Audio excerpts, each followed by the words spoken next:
UFC white house fight card हो चुका है अनाउंस्ड एंड ये फाइट कार्ड अनाउंस होने के बाद काफी लोगों का यूएफसी फाइट फैंस का रिएक्शन कुछ अलग ही लेवल का है, क्योंकि जो एक्सपेक्टेशन था, जिस तरीके से हाइप किया जा रहा था भाई, बिल्कुल मतलब कहते ना भाई एल लग गए। तो कुछ ऐसा ही हो गया था जैसे ही ये फाइट कार्ड अनाउंस्ड हुआ यूएफसी 326 के इवेंट के टाइम पे।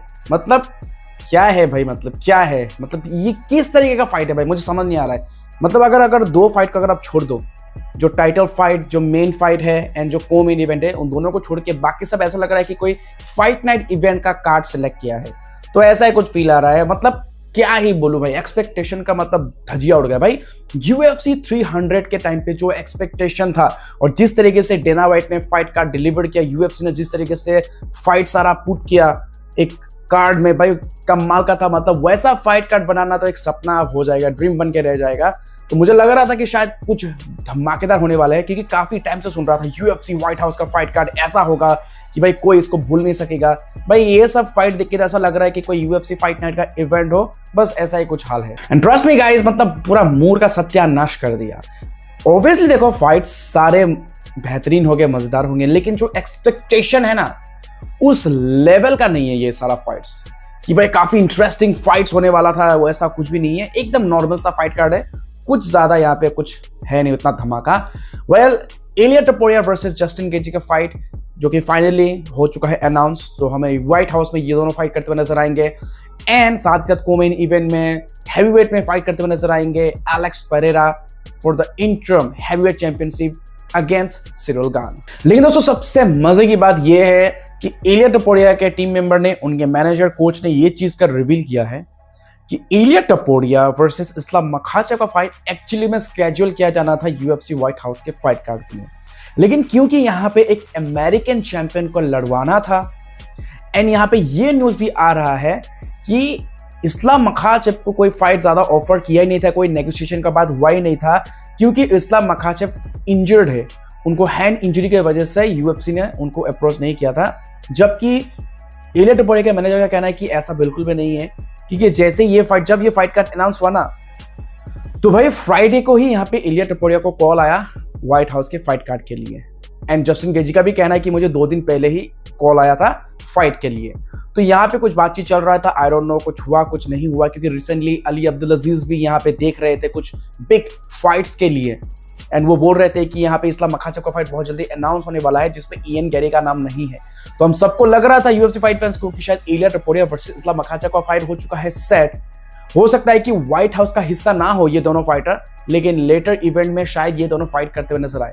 बट अब ये न्यूज ये है, डेना व्हाइट ने रिसेंटली ये कहा कि न्यूज भी काफी टाइम से निकल कर आ रहा है कि इस्लाम मखाचेव का हैंड इंजरी हुआ है, जिसके वजह से शायद वो फाइट लंबे समय तक, शायद मतलब थोड़े लंबे समय तक वो नहीं करेंगे। वेल, पूरा यहाँ पे खेल क्या है, मामला क्या है, ये तो हमें आगे चल के पता चल ही जाएगा।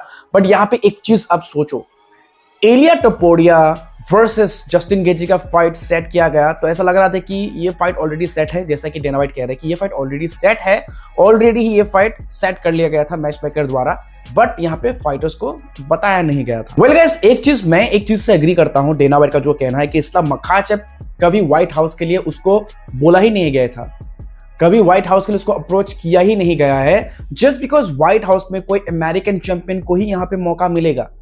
ऑब्वियसली बात है। तो इस चीज से मैं भी एग्री करता हूं कि अगर ऐसा ही है तो भाई मैं नहीं जानता कि अगर इस्लाम मखाचेव को व्हाइट हाउस के लिए ऑफर आया कि नहीं आया, बट जिस तरीके का यहाँ पे फाइट कार्ड सेट हुआ है, जिस तरीके से डेना व्हाइट बोल रहे हैं कि अमेरिकन चैंपियन को ही तो ही मिलेगा ना मेन इवेंट का मौका, तो उस हिसाब से तो बिल्कुल मुझे लगता है कि डेना व्हाइट जो बोल रहा है बिल्कुल सही है कि इस्लाम मखाचेव कभी व्हाइट हाउस के लिए उसको चुना ही नहीं गया था। वेल, वो तो हमें बाद में पता चल ही जाएगा क्या होगा क्या नहीं होगा, लेकिन ये मेन इवेंट कितना ज्यादा डेडली होगा या फिर कितना ज्यादा बोरिंग होगा, बोरिंग मतलब कि एक तरफा सा लगेगा, देखना अगर क्या होता है, क्योंकि भाई कुछ भी हो सकता है अपसेट। लेकिन देखो, क्योंकि अब यूएफसी व्हाइट हाउस को होने में काफी टाइम बचा हुआ है, तो कभी भी कुछ भी कोई भी फाइट यहाँ पे, समझ रहे हो ना, फॉलो हो सकता है, कोई भी फाइट यहाँ पे वैनिश हो सकता है और कुछ नए फाइट्स भी इंट्रोड्यूस हो सकते हैं। तो ये सब तो चलता रहेगा, सो काफी टाइम फिलहाल है।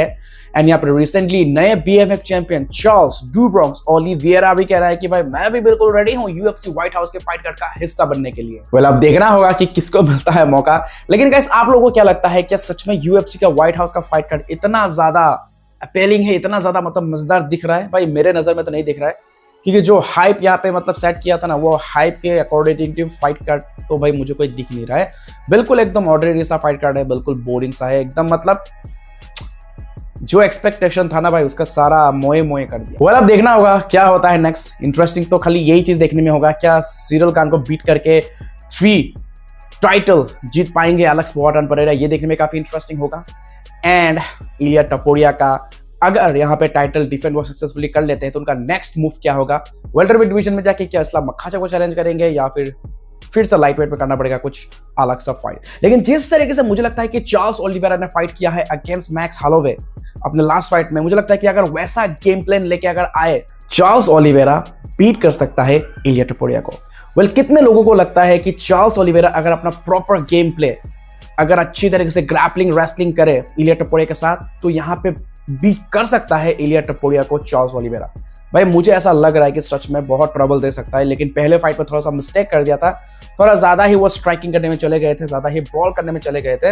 लेकिन अगर वो जिस तरीके से चार्ल्स ओलिवेरा ने मैक्स हॉलोवे के अगेंस्ट परफॉर्म किया, अगर वैसा कुछ करता तो शायद यहाँ पर इलिया टपोरिया के लिए थोड़ा सा ट्रबल वो ला सकते थे। वेल देखना होगा क्या यहाँ पे दोबारा हमें रीमैच देखने का मौका मिलेगा ओलिवेरा वर्सेस टपोरिया के बीच में, तो काफी इंटरेस्टिंग होगा। कुछ गेम प्लान अलग लाएंगे तो शायद यहाँ पे कुछ रिजल्ट भी अलग हो सकता है। सो यूएफसी फाइट फैंस, आपका क्या ओपिनियन है, आपको कैसा लगा जब जैसे ही ये फाइट कार्ड अनाउंस हुआ यूएफसी व्हाइट हाउस के फाइट कार्ड का, आप कमेंट बॉक्स में कर देना जरूर शेयर।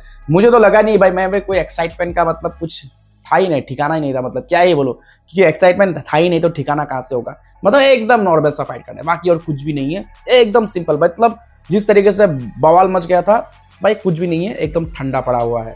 सो आपका ओपिनियन, आपका रिएक्शन कैसा था, आप कमेंट बॉक्स में कर देना जरूर से share. Alright easy fight fans, ये थे आज के इस वीडियो में। आई होप आपको वीडियो काफी ज्यादा पसंद आया। वीडियो पसंद आया बिल्कुल लाइक करना, चैनल को सब्सक्राइब करना मत भूलना। मिलते हैं किसी अगले वीडियो में, तब तक के लिए take care, keep watching, keep loving. जय हिंद, जोय आयोखोम, जोय सुबिंदा।